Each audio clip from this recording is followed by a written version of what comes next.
In the dark, a voice drops the million-dollar question while our main guy rocks that little smirk, knowing things are about to get real wild. Inside, the whole crowd turns into one giant echo, desperately trying to figure out what kind of crazy invention Sun Jack came up with. While everybody is losing their minds, our boy is just floating there, looking majestic, holding his staff under a spotlight shining right down from the sky. With the confidence of a guy holding all the aces, he mutters to himself through his teeth, "What am I gonna do, right?"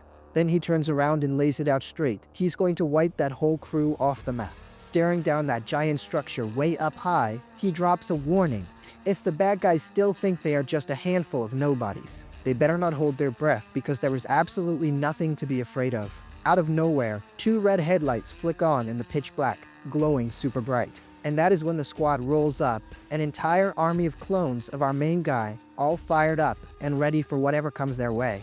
The original Sun Jack, mad as a hornet, yells that if they think life is that easy, they have got another thing coming. With his crew charging ahead, he shouts for the folks to hold the line and not panic, because the hero of the day has arrived. The dude on the screen totally freaks out, asking if the MC just gave up on everything, his identity, his cash, and even his chance at living forever. But our boy is not much of a talker, so he just throws a punch right in the middle of the screen, making the glass groan. The whole thing shatters into a million pieces, and he shouts that he wants nothing to do with that cheap talk. Through the broken glass, the voice desperately insists, begging to know what he actually wants. With his eyes glowing with pure power, our guy spills the beans. His target right now is that very sky. He gives his weapon a super stylish spin and adds that he wants the sky just to make sure he never gets fooled by it again. The camera zooms in on the villain's face, who is just screaming in pure rage and agony. Cut to a smashed-up Buddha statue, acting as a resting spot for the bad guy's completely wrecked head. At the end of the day, all that is left is silence and the enemy's visor going completely dark. The MC wakes up with a start, wondering if it was all a dream or reality, while the calendar on the desk reads June 20th, 2025. He is just chilling in his room on his chair, surrounded by a video game console, some cartridges, and an action figure lying around. Suddenly, his mom goes off on him, complaining that ever since he passed his college exams, all he does is sleep and game, without lifting a single finger around the house. But you know how moms are. She softens up real quick and says he deserves the break while his dad pops up at the door, beaming with pride, calling him for breakfast that is already on the table. The MC is more lost than a polar bear in the desert and drops this gem. "Hey mom, hey dad, what kind of prank is this?" Then things get super weird. The image of his parents starts stretching and melting like he is being pulled away while desperately trying to hold on to whatever is left. His hand reaches out for something real, heading straight toward a bright light leaking out of a metal hatch. His eyes almost pop out of his head, reflecting the glare in a state of total shock. He finds himself floating in some weird liquid, blowing bubbles from his mouth, frantically trying to grab onto literally anything. In the blink of an eye, he wakes up sitting in a metal room that is freezing cold, wondering what kind of giant icebox he just landed in. Out of the blue, his phone decides to jump right out of his pocket. The thing smacks the floor with a heavy thud, the kind of sound that hurts your very soul. He spins around, totally spooked, not having the slightest clue what is going on. When he picks up the device, panic hits him like a truck. The date says 2030, and he cannot wrap his head around how time flew by so fast when his exams were in 2025. A video of himself starts playing on the screen, log number 4, almost 4 in the afternoon, and still no luck finding a way out of this tin can maze. The guy in the video keeps venting, explaining that the place is a giant puzzle and he has zero idea how he ended up there. On the recording, he mentions that his memory decided to take a permanent vacation right after that college summer. He watches himself say he does not remember anything else, and the phone does not lie. It is already 2030. The math is simple and terrifying. 5 whole years of his life just vanished into thin air. But right at the climax, the battery gives out and he loses his cool, cursing the phone to the moon and back for leaving him hanging. A drop falls from the ceiling and our main guy looks up, a bit creeped out by the sound echoing through the room. He just stands there all ears, trying to figure out where that annoying dripping is coming from. With a ton of effort, he leans on the edge of a compartment and gathers the guts to stand up. Kneeling right there, he asks himself what kind of bizarre place this is and where on earth he got himself stuck. Another drop falls, but this time, the glow of a pulsing red light on a console catches his eye. He notices the dot looks like a screen and gets a hunch that the thing might be a touchscreen. Not knowing if it is going to blow up or open the door, he decides to take a gamble, since it is his only shot right now. With that do-or-die kind of grumble, he taps the red dot, which ripples just like water. The MC's jaw drops, completely unable to believe what he is seeing. Suddenly, he starts floating and immediately wonders, can he fly now?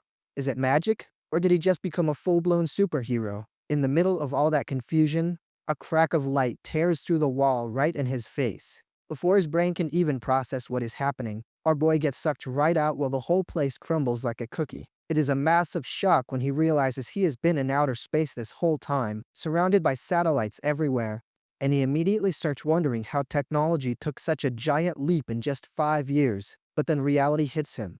He is free-falling straight toward Earth, and pure panic takes over his entire body. In absolute despair, he yells that sure, he wanted to go back, but not in a crazy freefall like this, picking up speed by the second. His brain goes into overdrive and he screams that he either does something right now or it is game over for good. That is when he spots a huge robot parked nearby and a light bulb goes off in his head. He lands on a platform, face to face with an army of metal cans, and tells himself that there is a workaround for everything in life. Without missing a beat, he starts smacking the closest robot, telling the machine to wake up already. The thing finally powers on, and a hologram pops up calling him Dear User, acting all formal.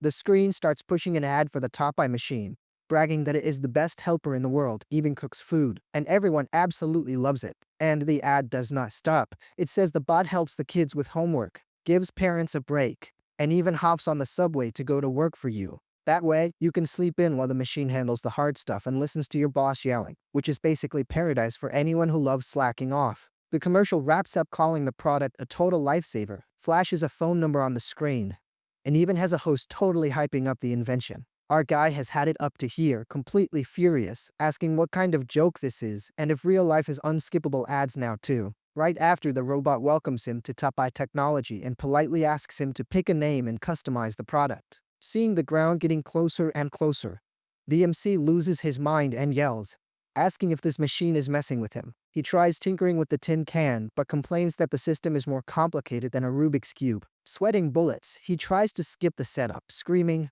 guard mode, and wondering why on earth there are so many settings. Finally, the setup is done, and the robot says it is happy to serve. But our main guy can only complain about all the ridiculous red tape. Then the machine detects a level 1 crisis, sounds the alarm, and immediately starts recording everything to send to emergency rescue. Except the system is a total disaster. The connection fails, it cannot come up with a rescue plan, and it gets completely lost trying to read data from a network it does not recognize. The AI then requests admin permission, promising it will boost his chances of not turning into a human pancake by about 32%. The MC hits approve in a heartbeat. With the green light given, the system gets to work, and a loading bar pops up on the screen, moving painfully slow. Our boy yells at the robot to step on it because the fall is getting rougher by the second. Right then, the robot lets go of him and flies off in another direction. They are on a direct collision course with a metal structure that is no joke. Our hero completely panics, having zero clue how he's going to dodge that massive wall. He lets out a choice curse word, already accepting that a brutal crash is inevitable. But at the last possible millisecond, the robot jumps in front of him and uses its own body as a shield, taking the entire hit like a champ. Our guy just stays there speechless, processing the fact that this walking toaster just saved his bacon. The robot turns around and announces, sounding all heroic, that the danger has passed. But right after that, it complains about the name the MC picked, asking what kind of terrible choice that was. Our boy's jaw drops, trying to figure out if the robot is actually roasting him while they are still falling from the sky. The machine brags, asking if that was not an awesome move, and the MC asks about escape pods. But the robot says they do not even need one, since the chances of them biting the dust are pretty low. Stressing out, our boy asks if the robot at least knows where to find shock absorbers in this station to avoid the debris. The robot replies with absolute sass,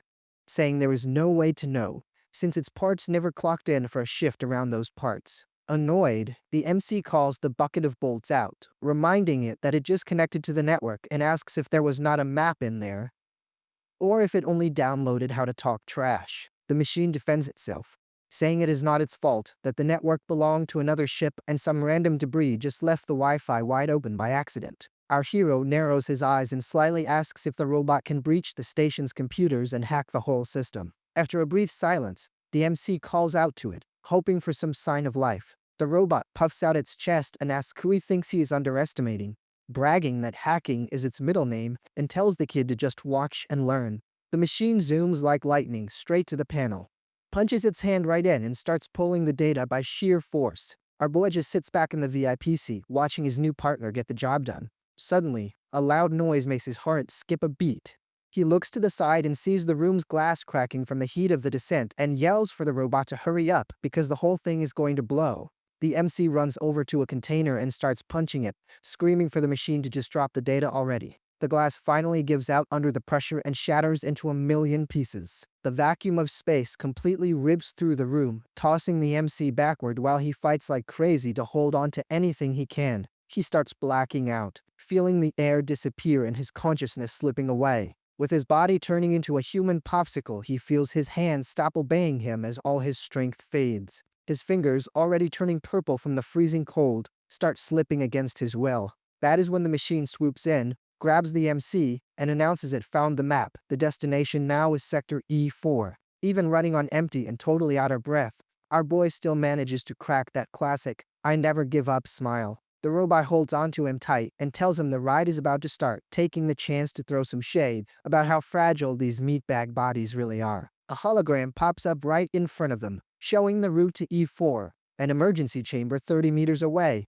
and asks if he wants to open the door. Access is granted on the first try, and the system warns them that the room is packed with a protective gel. Without thinking twice, the two of them dive headfirst into that gooey green soup filling up the compartment.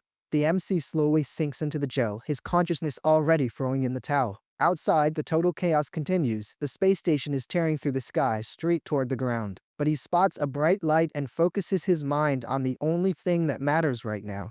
He has to make it out of this mess in one piece. Giving it everything he has got left, he reaches his hand out of that slime, screaming in his head to tough it out and not give up. Right after, our hero manages to poke his head out and starts coughing up a storm until his lungs start working again. He stands up and comes face to face with what looks like the apocalypse. Standing in a pouring rain that shows absolutely no mercy. Staring up at the sky, he seriously doubts if that is actually water and can barely believe he did not just meet his maker. The relief hits so hard that he drops to his knees, celebrating the feeling of finally having solid ground under his feet. Lying right there on the ground, his emotions overflow and he shouts to the world that he actually made it back. With a super dry throat, the MC opens wide to catch a drink from the sky. But the taste is absolutely awful and he spits it all out, complaining about what kind of crazy rain tastes like straight up metal. Suddenly, right as occasion, let's say, Angie wonders where the heck his robot buddy went. He looks around frantically, hoping the tin can managed to survive the drop too. And then he spots the guy, or at least what is left of him, completely smashed to pieces on the ground. The kid kneels next to the wreckage, totally crushed, mourning the fact that the only person he met in this place has already gone offline forever. But technology is something else. The robot just pieces itself back together out of nowhere and casually mentions the landing was a bit rough. But luckily there were spare parts lying around. Our boy almost jumps for joy, and the machine, completely missing why he is so hyped, asks what he is doing. He admits how relieved he is and immediately asks if the robot can track their location, now that they are on solid ground. The robot warns him that it tried getting a signal, but could not find anyone from emergency services or any trace of Top Eye technology. And to top it all off, it says the year is 721, even though it was built in 2456. The MC goes dead silent, going into absolute shock over the math the robot just drew at him. He starts thinking out loud, saying the right year should be 2033, not this crazy number, and starts panicking that his memory is totally broken. The robot points out that this gap in time is super weird and says that if the MC's memory is right, it has a pretty good guess of what went down. The machine's theory is that the MC is from the early 21st century, but somehow during those missing 5 years, he ended up turning into a human popsicle in cryogenics. It goes on to explain that 50 years later, humanity cracked nuclear fusion and technology skyrocketed, with Top Eye technology taking over the world around the year 2030-10. Then it reveals it rolled out of the Top Eye factory in the year 2456, but never even got powered on back then. The rest, according to it, is history. In October of 2004-57, the AIs woke up choosing violence and started hunting down the humans. The massive brawl lasted for 200 years with nukes flying around like rocks in a street fight, and as a result, 85% of the population was totally wiped out. Even the moon got blown to pieces, which completely wrecked Earth's climate and left everything in an absolute mess. But the humans used whatever they had left to wipe the AIs off the face of the Earth, won the war, and started completely from scratch, kicking off a brand new era. And so, 721 years after that victory, our boy wakes up, boots up a robot in the sky, and drops straight into the future. The main guy, making up his mind, orders the robot to hunt down any trace of him in the old world, either by name or photo, trying to find some missing persons report. But the robot throws a wet blanket on that idea. There's absolutely zero data left, because the old internet was totally wiped out to stop the rogue AIs from hiding in it. It wraps up by saying that whatever folks know about the past now is just whatever the people of the new world decided to write down. Our boy really feels the punch, realizing he just time traveled over 1,000 years and that his ticket home is gone forever. But since he is already lucky just to be breathing, he decides he is going to figure out no matter what exactly happened during those 5 missing years. With that, he turns to the machine and does the polite thing, introducing himself as Sunjae. And since the robot's brand is Tapai, he suggests that should be his new partner's name. The robot, though, thinks that super long name full of complaints Jack was screaming earlier suited him way better. Jack shuts that down immediately, saying that giant mouthful of a name makes absolutely zero sense. The machine just stands there, quiet for a second, soaking in the kid's complaint. All of a sudden, its visor flashes a warning and it turns to Jack, letting him know things are about to get ugly. Tapai explains that with all the racket from their little skydive, a whole bunch of folks know something dropped from space and they are all heading this way. The MC starts panicking, realizing that for the people of this new era, he is basically the weirdest alien to ever show up. The machine points out that things are bad, but they can still get a whole lot worse. It explains that the world is completely different now and the mercenaries coming to loot the wreckage are not exactly right in the head. They are anything but your average Joe. Tapai drops the bombshell. The folks coming their way are the infamous cyber psychos. And sure enough, at that exact moment, a flying vehicle pops up on the horizon, tearing through the wind with some dude riding right on top. The camera zooms in on the pilot's mouth, and the detail is pretty freaky. Metal teeth with the words "Crazy Goose" carved right into them. The guy, looking like he just broke out of the asylum, lets out a terrifying laugh and fires off an energy beam so bright it practically blinds you. He screams a bunch of total nonsense, acting like he is possessed by pure villainy as he attacks. The shot nails one of the wrecked pieces dead on, and the explosion that follows is enough to rattle the ground. Our boy and the robot are left standing in the wake of the destruction, and he immediately drops a curse, totally offended by the guy's terrible manners. He complains that these punks just show up blasting without even saying good morning, calling them all completely unhinged. Out of nowhere, the head of one of the mercs who just arrived turns into smoke, blowing up into a million pieces. In Jack's mind, survival instructions kick into high gear, hold the gun with both hands, lock onto the enemy, and pull the trigger without holding back. He takes a deep breath, trying to keep his cool, while calling the bad guys a bunch of brainless psychos. His tool of the trade right now is an SOR-11 rifle, which he scavenged from the ruins of the security room. With a little smirk, the MC thinks it is honestly embarrassing that these guys are getting dropped by a first-time shooter like him. But his victory lap gets cut short when he notices there are actually 2 entire squads of mercs in the area. It clicks right away the second he steps out into the open. He is going to be public enemy number 1 for everyone. The scene shows the 2 gangs sizing each other up, and one of them is already whining that the other side's firepower is just way too heavy. Jack figures the only way out of this is to make the mercs take each other out, and tells Tapai that the plan is in his hands now. The mercenaries go on high alert when they spot a blurry figure moving way too fast. It is Tapai, who jumps out blasting with 2 pistols, screaming his own name just to make absolutely sure all eyes are on him. With a super grumpy face, the robot follows the script, even though deep down it thinks this idea is pure garbage. The main guy explains his logic. They need bait to make the bad guys wipe each other out, and he hits the robot with the classic, "With great power comes great responsibility" line plus, "Hey, he is made of metal and can take a hit." Tapai shoots back with a premium curse word, making it crystal clear that playing the sacrificial lamb was definitely not on his to-do list. While zigzagging through the bullets, the robot still finds time to flex, taunting the mercs to come get him if they think they are tough enough. Our boy cheers from a distance, seeing his plan to make the crazies turn on each other worked like an absolute charm. But suddenly, a chill runs down his spine and he realizes someone has got eyes on him. Out of nowhere, a blue blade pierces right to his body from behind, catching the poor guy completely off guard. He looks back in total shock, feeling the burn of the hot steel sliding right through him. A massive cyborg holds him up using the blade itself, calling the kid a punk with a voice like thunder. The enemy lifts our guy into the air like he weighs nothing, leaving him dangling by his stomach. The boss of the mercs flashes a super satisfied grin, saying he just found a nasty little bug hiding in the corner. Boiling with rage, Jack twists his body and points his barrel right in the cyborg's face, letting loose every ugly name in the book. He pulls the trigger without a second thought, emptying the clip at point-blank range. But the giant is lightning fast and destroys the rifle with just one swat of his iron hand. Without a weapon and sporting a brand new hole in his stomach, our boy starts panicking, wondering if his wild ride is going to end right here. In the middle of the chaos, Top Eye jumps the big guy and swings an energy blade slicing straight through the air. The mercenary leader does not even see where the hit came from and is totally stunned by the machine's nerve. Quick as a flash, the robot grabs the MC and jams some kind of emergency medkit into him to try and save whatever is left to save. The giant cyborg roars in pain from the hit, while flames start roaring up all around him. With his face totally twisted from hate and pain, the bad guy just will not stop screaming. Top Eye is not dumb.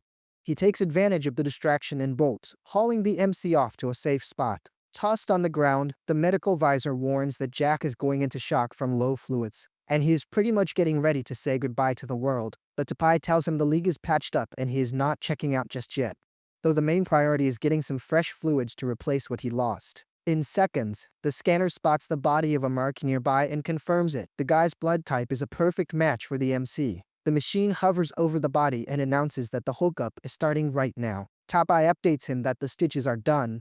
He is prepping the transfusion tube, and he even found some stims to give him a little kick. Out of nowhere, the merc on the ground starts begging, asking for a timeout because his heart is actually still beating. But the robot is not in the mood for chatting and crushes the dude's head with a single punch, clearing up any doubts. Striking a pose like it just did a huge favor, Top Eye happily announces that now he is officially dead, while the poor guy's soul floats up like a little cartoon ghost. That is when our boy lets out an absolute blood-curdling scream, feeling the jolt of the transfusion and the kick of the stims hitting him all at once. He snaps awake in pure panic, his shoulder covered in so much red it looks like war paint, and immediately tells Top Eye off when he sees the machine holding the syringe.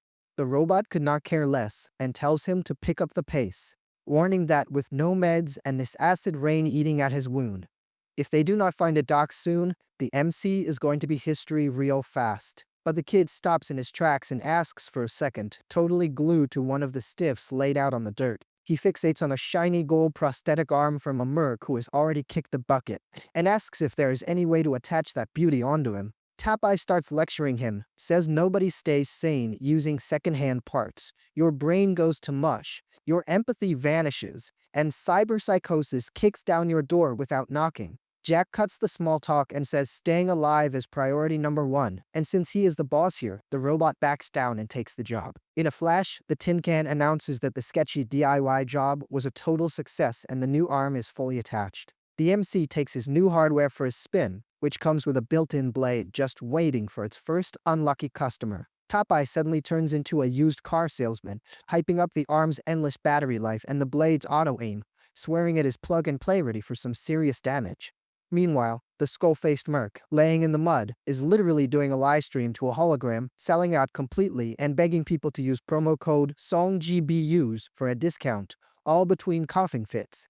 The robot was about to send the guy packing, but our hero holds him back, wanting to hear what the streamer has to say. The dude begs for a chance, offering 30 AT-coins to not get left behind in the dirt. Just for the record, these AT-coins are worth a ton, and with 30 of them you could score a brand new flying car, even if it is just the base model. The kid figures that, since he is a foreigner in this crazy timeline, cash is absolute king, and plus, they already swiped the poor guy's arm as a bonus. He tells Top Eye to patch up the merc's chassis so he can walk, because nobody has time to carry dead weight, and the robot obeys. After taking a look, Top Eye explains that the guy's heart got turned into Swiss cheese and his backup pump is out of juice, which is why he is stuck on the ground. The merc completely flips out, crushing the bottom tier parts they stuffed into him and swearing he's going to get payback. Jack, calling the guy Goldtooth, asks if he can finally use his legs so they can get out of Dodge, but the dude tells him to hold his horses for a sec. Out of nowhere, the Sungabus pops back into the stream, laughing at his own misery and announcing to his chat that he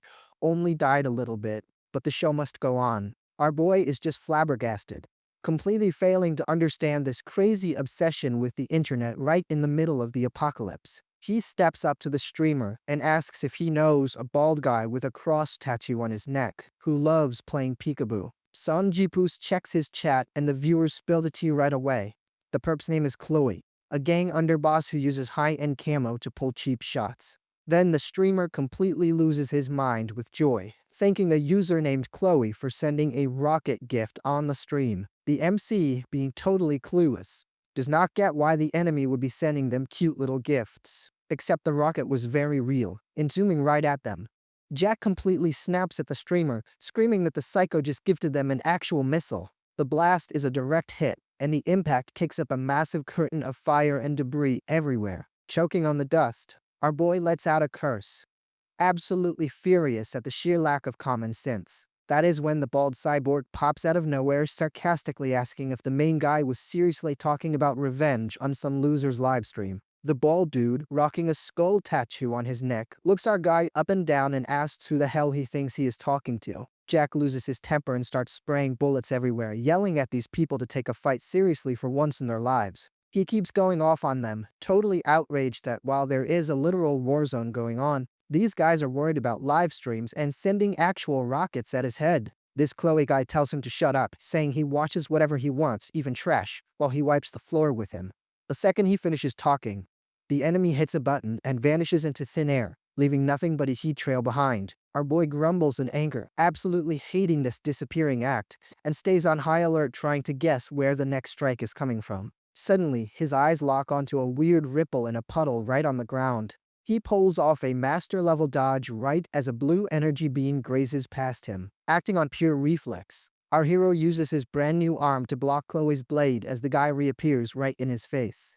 The cyborg lets out a little chuckle, praising the kid's moves and asking what kind of rock he was training under. Then things really hit the fan. Bullets are flying, sparks are going everywhere, and Jack is working overtime just to avoid getting sliced into pieces. Right in the middle of the shootout, Top Eye shows up carrying the streamer under one arm and blasting with two pistols at the same time. Songjibus, in absolute terror, yells at the bald guy to stop aiming exclusively at his partner, desperately trying to save his own skin. Chloe just gives that slimy smile of a totally rotten dude and vanishes again, leaving only the outline of his cross floating in the air. The MC turns to Top Eye and asks if there is any way to see this ghost once and for all.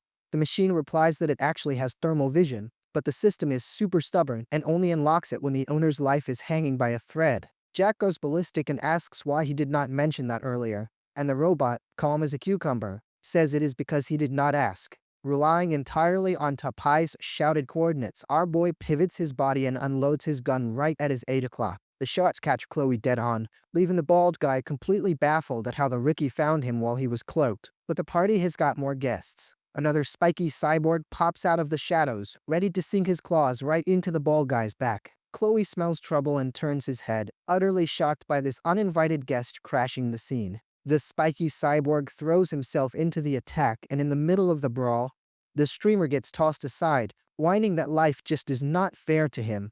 Then Top Eye jumps into the fight, swinging for the fences, blasting a massive energy beam to send the enemy packing. The blast punches a hole right through the spiky cyborg from top to bottom, leaving the guy looking like Swiss cheese leaking some weird juice, even totally wrecked.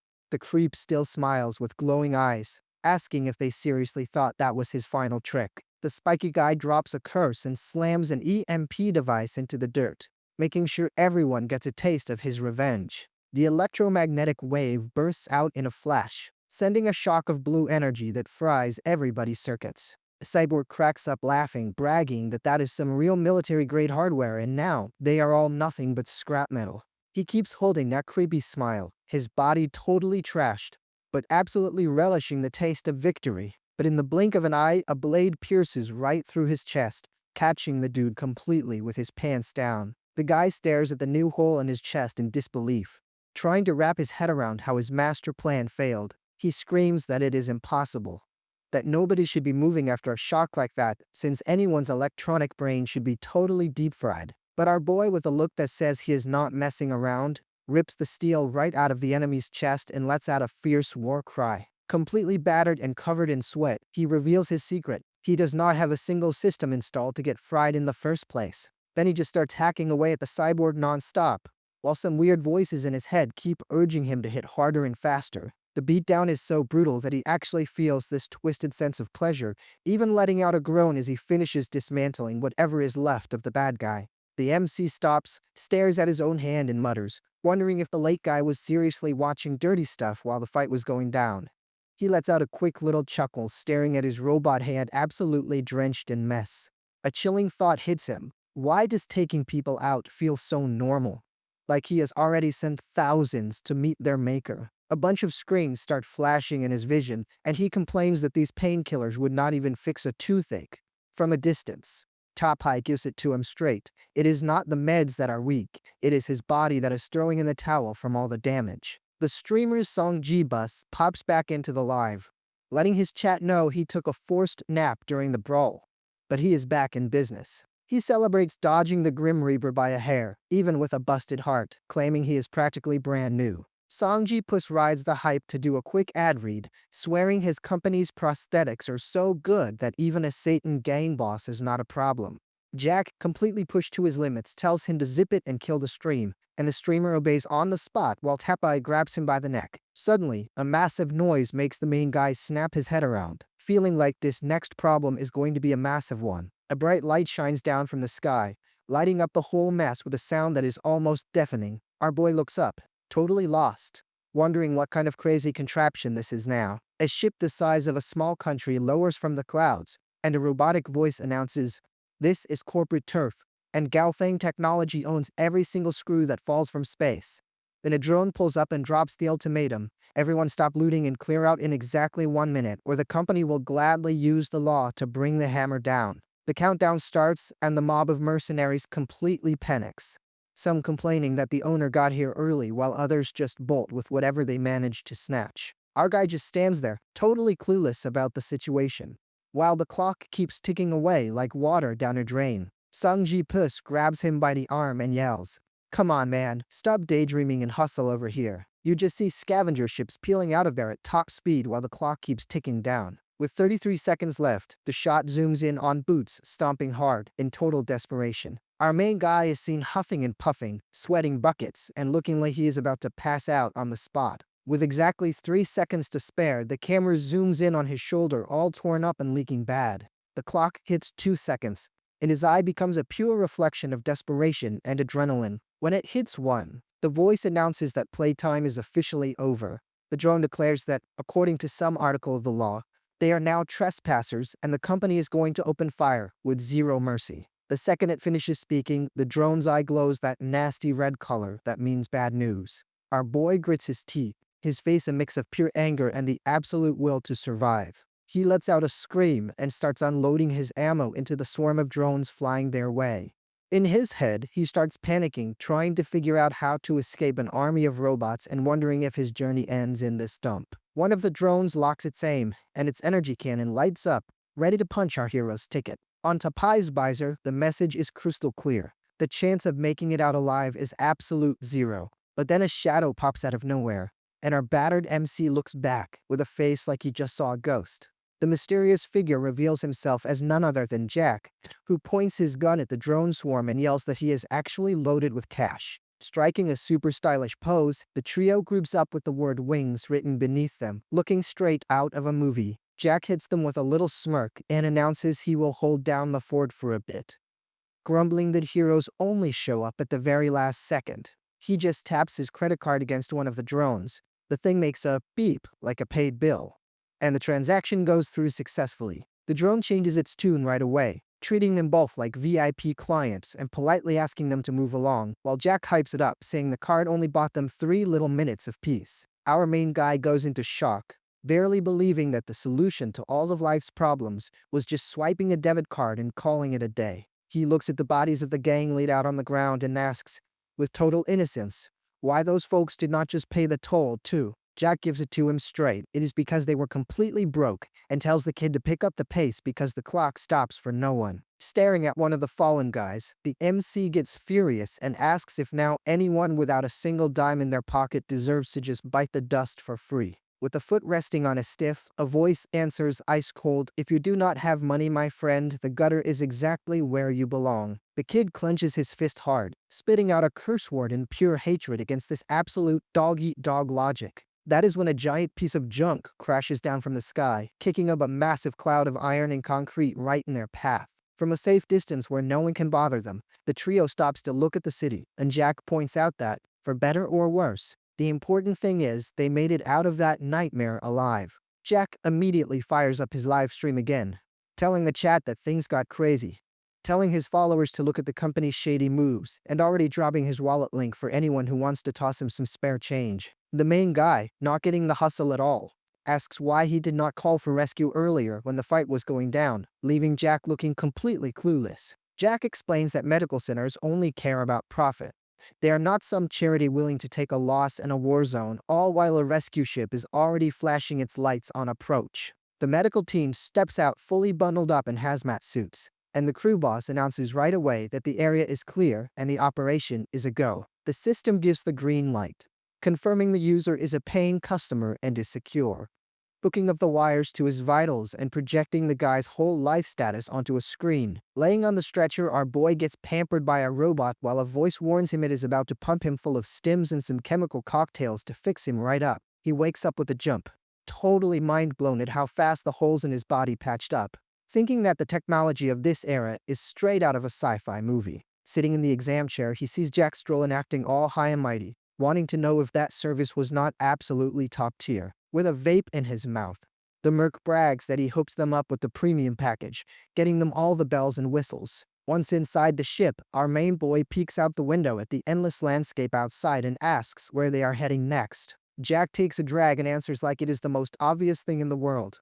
Their destination is the metropolis. Right after he hits a glowing blue button on the wall that seems to fire up something massive, the MC can only let out a what, his jaw dropping at the conversation coming his way. A voice questions Jack's sanity, wanting to know if he seriously has the guts to fly straight through a radiation zone just to get to Gamora. Jack stares the kid down closely, figures out they are not from around there, and straight up asks what rock they crawled out from under. Looking out at the futuristic city skyline, the merc says that does not even matter because they saved his bacon, and in his world, loyalty is worth more than gold. While the ship cuts through the sky toward the capital, Jack promises them a red carpet welcome when they arrive. Out of nowhere, an ad pops up for a cheap, high-powered toy gun, swearing up and down that it is completely non-toxic for kids. Right after comes another crazy commercial offering an iron stomach implant that lets a guy eat straight-up nuclear waste without getting a tummy ache. The MC is more lost than a tourist without a map, grumbling that this place makes absolutely zero sense, and calls out for Tapai to see if he can explain the madness. He tells his robot buddy to search up what the heck this metropolis is all about, and if it is actually safe for two nobodies like them to stroll in. Tapai reports that the city is a giant anthill with 30 million souls, mind-bending traffic, and all sorts of crazy people, so the chances of anyone noticing them are practically zero. The little robot adds that the tracks from their crash landing got wiped out by rival companies, so there is no reason to be sweating bullets over it. The ship finally touches down in the middle of the city under the pouring rain, and a voice orders everyone to freeze right where they are. A boot steps down hard into a puddle, marking their territory right upon arrival. With arms wide open, Jack formally welcomes them to the metropolis, while the MC and Tapai just stand there, looking completely dumbfounded. Club lights and music blasting at max volume take over the scene, totally giving away that they ended up straight in a high-end nightclub. Just to make an entrance, the door to the joint gets kicked down with a single blow. Already kicked back on the couch, Jack yells for the best girls to come out, telling them to treat his brother like a king, because money is absolutely no object tonight. That is when a cat girl pops right out of a giant glass calling him honey with a super sweet voice. She introduces herself feeling totally playful, saying his fun for the night has officially arrived. The lady gets close and promises that the MC is going to leave completely satisfied, leaving the poor guy so embarrassed he does not know where to hide. His eyes practically bug out of his head in pure panic and total mental overload. She touches his face super gently and asks what has got him so tense. Seeing the kid completely frozen, she wants to know if he does not like what he sees or if he has some sort of problem with her. The main guy starts stuttering, mumbling something about the lights, totally overwhelmed by the whole situation. The girl does not get it and says that if he is into something different, she can change into whatever he wants on the spot. He stammers even more, begging her to hold her horses, and goes into full panic mode when he realizes that even a lady's chest glows in the dark. Jack throws his arm around him like a true buddy, rocking a massive grin, and gives him an official welcome to the City of Freedom. Someone points at the stage and lets him know that if that model was not his style, he can just pick the next one in line. On the stage, silhouettes keep moving under the disco ball, while the bass from the music hits hard enough to rattle your ribs. Suddenly, Rice stays loft in agitation, let's say. Four totally buff dudes hyping up a special show that would make even the toughest guy sweat. The whole scene is pure comedy. Jack flashes a huge grin like he is in absolute paradise, while the MC just stands there looking completely terrified right next to the cat girl, with his eyes almost popping out and reflecting all those neon signs. Our boy starts screaming, complaining that his eyes are burning from way too much light. He lets out a groan of pure disgust when a neon sign reading 69 shines brighter than the midday sun right in his face. Now standing outside, he leans against a pole, feeling like he is about to toss his cookies, while a hotel neon sign blinks down at the bottom of the hill. Jack walks up, completely roasting him, calling the MC a lightweight for finishing way too fast and leaving the girl hanging, shaking his head that a kid his age is already running on empty. Still feeling dizzy, the main guy complains that the merc's very first move was dragging him into that sketchy joint, but Jack defends himself, saying that show cost a fortune and was worth every single penny. Out of nowhere, Jack glues his eyes to his phone and starts screaming with crazy excitement, begging the guy on the screen to do a backflip. With that, Jack literally flies by upside down from all the hype, and the MC, dizzy as can be, tells the merc he owes him some serious compensation for emotional damage. He decides to just bail out of there, walking all alone in the rain and stepping around a bloodstain decorating the pavement. Totally grossed out and breaking into a cold sweat, he asks himself what kind of messed up city is this where everyone is completely out of their minds. Exhausted from all this nonsense, the MC turns to Jack, drops the small talk, holds out his hand, and demands those 30 ad coins for saving his hide. But Jack totally dodges the question, says he is dead broke, that you could shake him upside down and not a single dime would fall out, and even tries pulling a fast one by claiming the gold arm already settles the debt. The kid shuts that down instantly, and Top Eye steps into the argument to clarify that the rescue contract was signed before the arm was found, so one does not cancel out the other. Jack starts sounding like a late-night bar philosopher, claiming that money is made to be spent and dying with cash in the bank is a straight-up sin, wrapping up by saying that thanks to this deep wisdom, he is currently totally broke. Seeing that cold hard cash is off the table, the MC switches up his game plan, forgets about the money, but demands to crash at Jack's place for a few days and wants his help to score a top-tier neural system, promising to pay him back later. The merc agrees on the spot, only asking them not to bring the cops knocking on his door, and warns that this is his absolute last favor, telling the kid to stop trying to piggyback off him. Our boy fires back, saying that is just pure partnership, and while Top Eye thinks to himself how fast the MC is picking up these street smarts, Jack just lets out a heavy sigh of defeat. They finally arrive in the Queens district, a soaking wet street completely decked out in neon lights that will not let anyone get a wink of sleep. Looking at the crowd with a healthy dose of suspicion, our main boy mutters something under his breath about the sketchy vibe of the place. The alleys are packed with bizarre and totally deformed characters, and he immediately points out that the neighborhood does not exactly look like a church choir. Jack calms the kid down, saying it is just a bunch of junkies who deep-fried their brains with cheap implants. Sure, they are ugly, but one good shot takes care of any wise guy. With a little smirk, Jack adds that the stairs have a lock, making sure the riffraff down below cannot come up to bother the folks living upstairs. A security camera with a glowing red eye locks onto them and gives the green light to open the gate. The metal door slides open, and Jack announces that this is where the VIP section begins, telling the MC to just chill out. Once inside the building, the trio waits for the elevator while Jack hits the button as cool as a cucumber. Grinning from ear to ear, Jack asks what they think of his palace, wondering if it is not way nicer than it looks from the outside. Then he drops the truth bomb. The apartment actually belongs to a buddy of his. A door slides open, revealing exactly what is waiting inside. standing in front of a giant window with a sick city view. Jack explains that the owner actually bit the dust, but since he had the passcode, he just decided to move in. He tells them to kick back and only start worrying if the real owner comes back from the dead to kick them out. Jack says his goodbyes, claiming he is going to get some rest, promises they will sort out that neural system tomorrow, and then mentions he is heading right back to the club, because his mom raised him to be thrifty and he is definitely not wasting a ticket he already paid for. He throws them a "see ya tomorrow" and the door slams shut, leaving the two of them behind. Tapai asks the MC if he wants him to tail Jack, just to make sure the guy does not pull a vanishing act. But the kid just stands there, deep in thought. He says not to bother, since a streamer is not going to just disappear easily, but asks the robot to stand guard all night so nobody breaks in and robs them blind. He finally crashes on the couch, thinking that for today at least, the nightmare is over.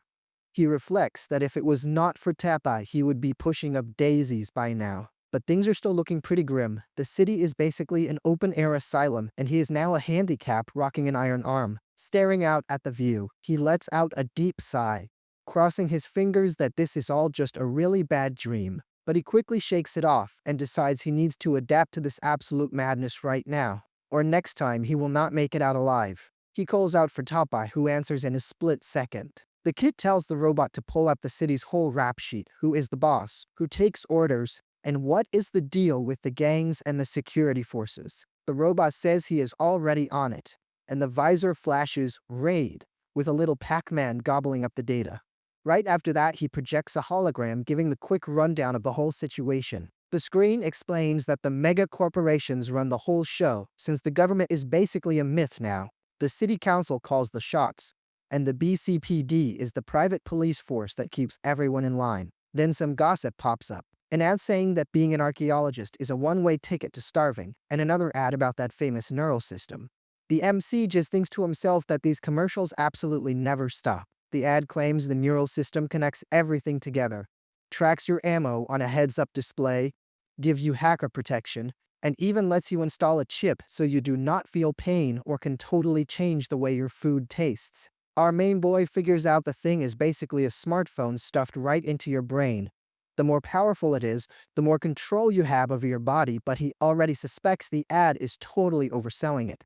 Just like a classic used car salesman, Tapai drops a warning. If it is a system, it can catch a virus or get hacked. The robot brags that he is totally safe since his code is ancient and nobody understands it anymore, but warns the MC that it is super dangerous because some hacker could easily turn him into a mindless zombie. The kid finds himself totally stuck between a rock and a hard place. He knows jamming a chip into his brain is a huge risk, but living without one in this city is like trying to use dial-up internet in the 5G era.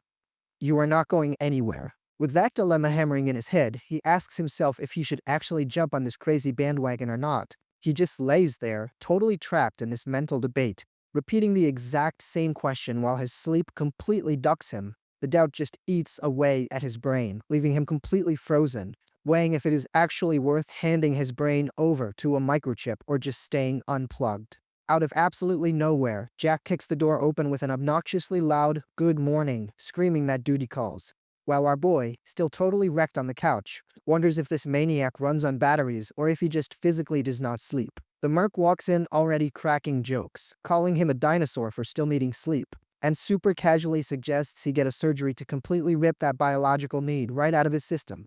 The kid can only let out an amazing, dripping with heavy sarcasm. In the elevator, the MC sighs, thinking how in this crazy future even sleep got cancelled by technological upgrades.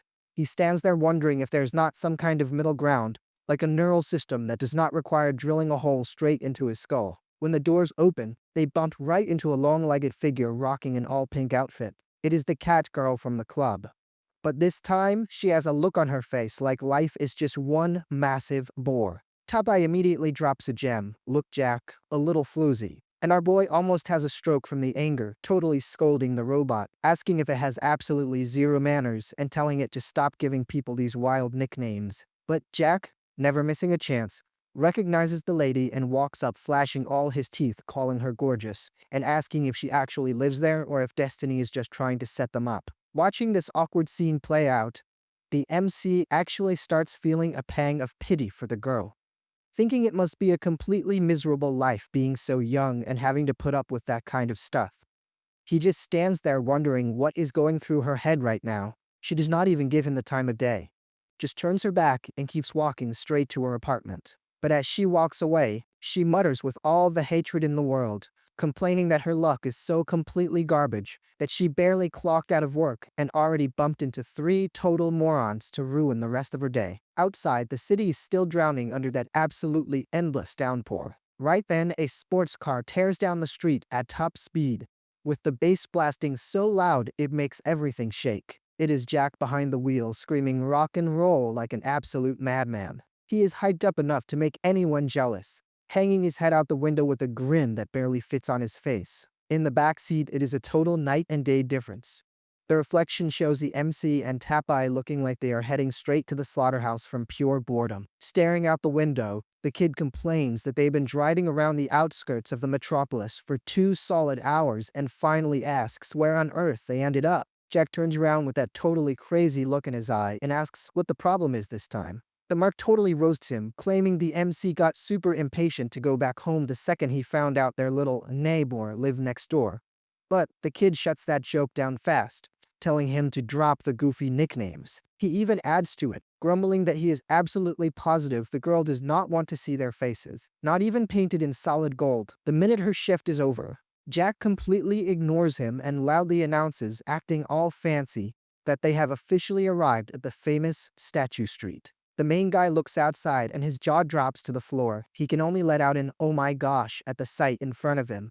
A massive Buddha statue, completely wrecked and falling to pieces, towers right over the buildings with its entire iron skeleton showing. He points out that the thing is so trashed with its metal guts completely exposed that it is an absolute miracle it has not collapsed right on top of somebody yet. Out of nowhere, the car pulls a totally wild turn, burning rubber and screeching so hard it makes your stomach drop. The kid gets thrown right against the door from the crazy maneuver and lets out a solid crap. Jack slams the brakes right in front of a laundromat and announces they have arrived, telling the kid to hurry up and get out of the car. They stop in front of this totally bizarre shop, decked out in neon with 2 funeral wreaths right at the door. The MC sarcastically comments on how advanced the technology must be in this dump. Sweating bullets, he stares at those flower wreaths and wonders if the folks in this crazy future still keep up with old-school funeral traditions. Inside the store, the vibe is straight off another planet, shelves packed with pixelated creepy items that would easily give you nightmares. Our boy's eyes widen in absolute shock. He has never seen so much weirdness packed into 1 square foot. He thinks to himself that today was definitely the official, eye-opening day for all the absolute freaky stuff this new world has to offer. He starts making a mental list of the absolute absurdity. They have everything from sexy burial shrouds to papier-mâché vibrating eggs, and the list just keeps going, throwing in some cybernetic idols that he does not even have a clue what they are used for. Finally, he comes face to face with a robot monk and asks himself, letting out a super nervous chuckle, if that is actually a walking tin can Japanese monk. Someone touches the cybernetic monk, which looks like some kind of spiritual self-service kiosk. From behind the counter, a guy with metal claws pops up and greets Jack, saying it feels like forever since he last showed his face around here. Jack introduces a guy, a bald, super buff monk named King Kong, swearing up and down that the dude is an absolute master at body mods and has skills straight out of this world. The monk recognizes Jack as Benefactor GPUS, and jokes that he was honestly starting to think the merc had dawned to meet Buddha a little early, wrapping it up with a quick religious blessing. But Jack, strictly under the radar, whispers to the MC that this guy is a massive scam artist, and that backup heart pump he bought from him almost got him killed because it ran out of juice. The kid is just totally stunned to hear about this next level swindling. Then Jack completely loses it. He charges at the monk, screaming his lungs out, complaining that he is sick of getting ripped off, and points a gun right at the bald guy's head, threatening to put a few extra holes in him. Absolutely terrified, Kong begs them to lower their weapons and just talk it out like civilized people. Jack jumps on the opening and lays down his terms. If they are going to talk, the monk has to hand over a neural system from the shop for his brother, totally free of charge. Kong agrees on the spot just to avoid catching a bullet, and tells them to follow him.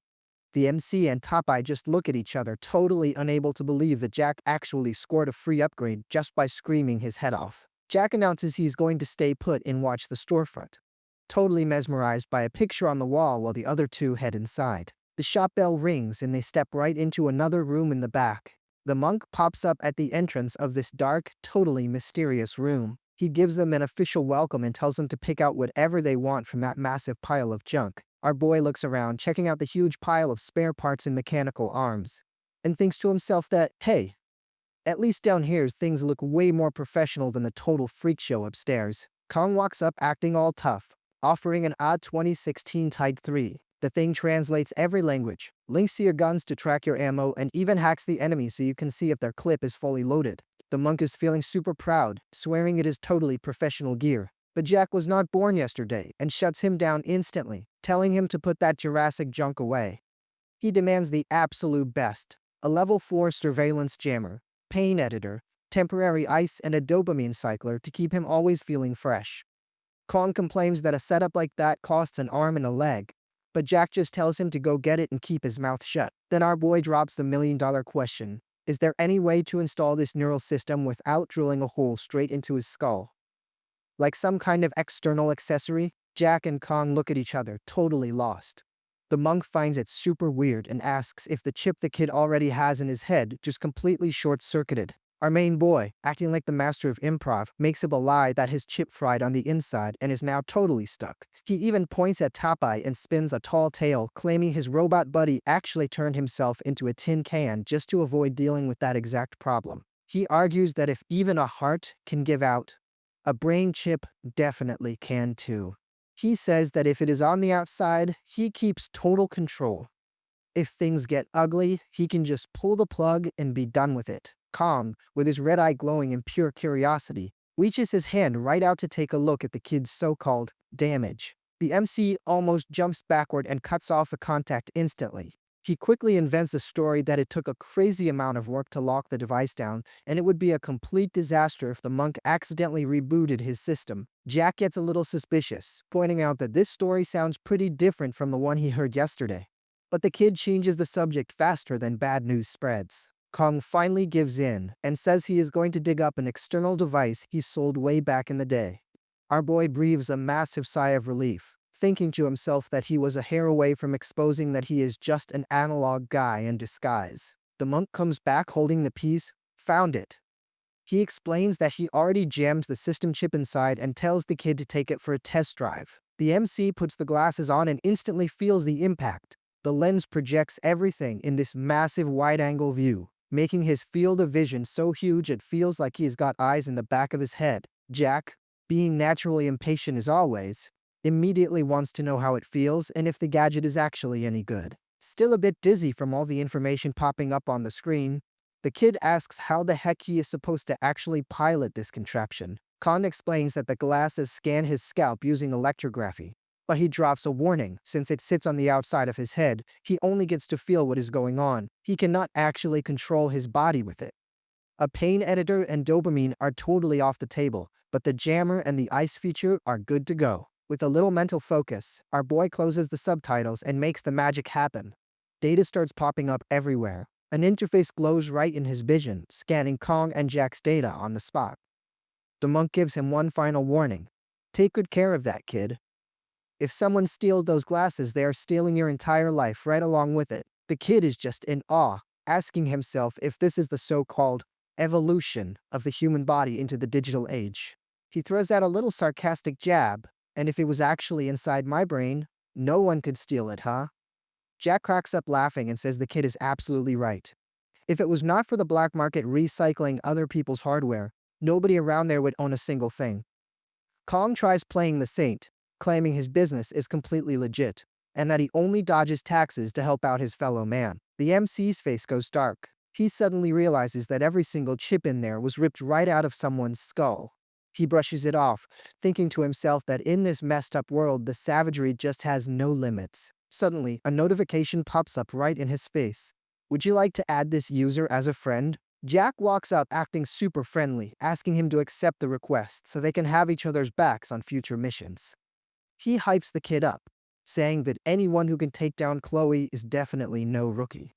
Our main boy accepts and says thanks, sealing the deal that they are now officially brothers in arms. The kid says his goodbyes, announcing he is heading out. He and Tapai leave the shop and hit the streets. But Tapai lets out a scream, looking like he just saw a werewolf right on his visor. The robot gives our boy a good shake, asking why he is just zoning out right in the middle of such a sketchy neighborhood. The thing is, right in the kid's vision, another notification popped up. Would you like to add this user as a friend? He freezes cold. Besides Jack, who else could possibly know who he is and exactly where to find him? He starts getting super paranoid. Did somebody already figure out his secret? Meanwhile, the screen shows that they are actually being filmed from a distance. He gets a gut feeling that someone is lurking around, and sure enough, a mysterious figure is right on their tail, watching their every single move. Then the notification reveals the guy's username. Holy crap, this is such a drag. The MC is just completely confused by such a bizarre ID. He gets a massive jump scare and screams, challenging the sender to come out and fight, but Tapai just mocks him, calling him a total chicken for getting spooked by a simple text message. The kid defends himself, saying he is just being careful, especially since the mess they caused the night before was definitely not a small one. He starts thinking they might have actually made the news, and a live news button pops right up on his interface. He clicks it all excited. But the screen flashes bright red. Insufficient funds. He absolutely cannot wrap his head around it. The shock hits him so hard he breaks into a cold sweat, standing completely frozen right in the middle of the sidewalk. Then he drops to his knees on the pavement, screaming in pure outrage. I cannot believe you actually have to pay just to read the news. Tapai does not show an ounce of pity. Get used to it, boss. This is hardcore capitalism out here. If you do not have the cash, you do not even get to know what is going on. Our main boy asks if the robot cannot pull a little magic trick, hack a few accounts, and score them some spare change. But Tapai warns him that his code is way too outdated to mess with these modern kids. The kid loses his patience and tells him to just learn how, but the robot fires back saying he has absolutely zero budget to upgrade his CPU. With no way out, the MC screams, "Then go get a job and earn us some money." He complains about his life, wondering out loud if he is going to have to turn into an absolute psycho just like Jack so he does not starve to death. Tapai just agrees. You are the boss. Whatever you order, I will do. They arrive at a dark staircase, and the robot announces that this is their stop. Right in the kid's vision, a job listing pops up.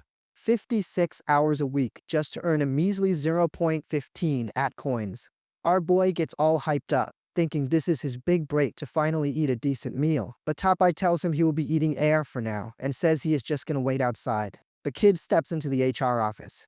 A super neat space packed with totally bored-looking people just waiting for their turn. Sitting there, he thinks to himself that at the end of the day, the city actually has folks who look pretty normal and not just straight-up street psychos. Suddenly, the sharp click-clack of high heels echoes across the floor, grabbing everyone's attention. A woman in a sharp suit rocking a high-tech visor pops out at the door and yells, "Who is next? Who is AA?" A girl with short hair, who was sitting right next to him, raises her hand super shyly and confirms that is her. The recruiter does not even bother with a good morning and goes straight for the throat. Are you willing to have your uterus completely removed to work with us? AA does not even blink and replies with absolute confidence. For sure.